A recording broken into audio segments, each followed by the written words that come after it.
It's long run day, baby, long run day.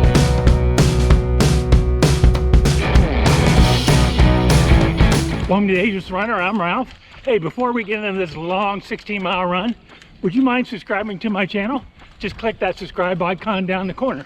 Thank you so much. Since it's long run day, I thought I would share with you some things I do to prep, some things I do during the run that maybe you'll find of interest. So preparation for me starts the day before, and of course I emphasize carbohydrates in my food, try and drink plenty of water.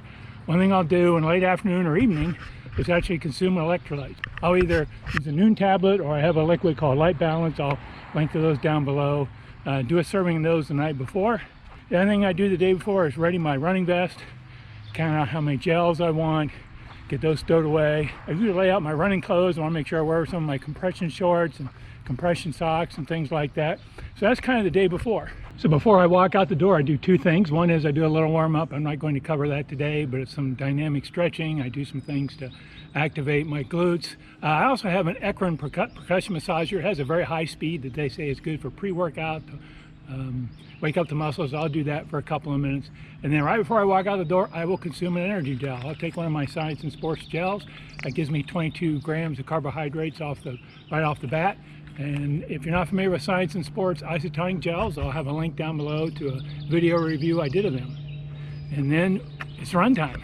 Those of you that do the Galloway run, walk, run method, I started my run with a 1-minute run cycle and a 15-second walk.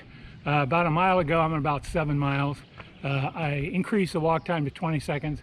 I will slowly decrease run time, increase walk time over the course of the run.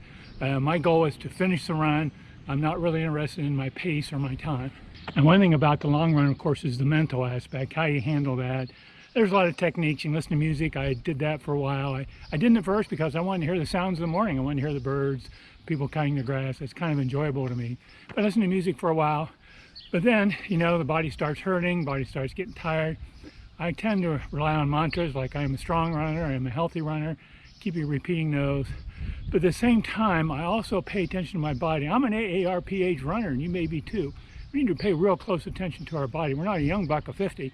So I'm starting to get a little tired. I don't think I'm going to make my goal today, but I think that's better than hurting myself or injuring myself or having a heart attack or something like that.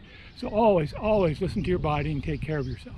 So as I mentioned earlier, I do wear compression on my long runs. I wear compression socks that go up my calves just to below the knees. I wear compression shorts that are just a little longer than mid-thigh length. Research tends to support that wearing compression helps with recovery and soreness. The research is a little iffy on whether it helps you run. In other words, it may not help you run longer, faster, more efficiently, but it seems pretty conclusive that will help recovery. So if you're doing a long run, wear compression. So I'm going to fall short of my bogey. I'm not going to reach the distance I wanted, but that's okay. It's better to take care of yourself. I think there's a couple of reasons for that. One is I'm not a great sleeper. I don't know about you, but people over the age of 60 sometimes have sleep issues. I do too. So I think I'm not as rested as I'd like to be. The other thing, it's sunny and warm today. I am not used to running in the heat. We've had a fairly cool spring here. It's been mostly in the 60s, 50s and 60s here where I live. It's Fahrenheit. Today, when I'm running this morning, it's probably in the mid to upper 70s already. So I'm just not used to the heat, so I'll need to spend more time in the heat if I'm going to be ready for this trail marathon in a month. But overall, I feel good. I will probably try and do a trail run in a few days, maybe make up some of the miles.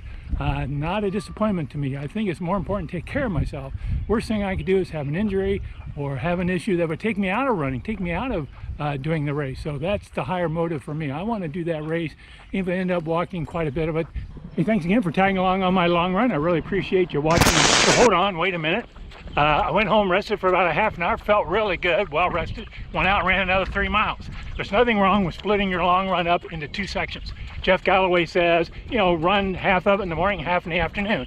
I didn't quite do that this time, but so that's my last tip. Split your long run up into 2 runs if you need to. Hey, thanks again for watching. I appreciate it. Don't forget to subscribe to my channel. Thank you.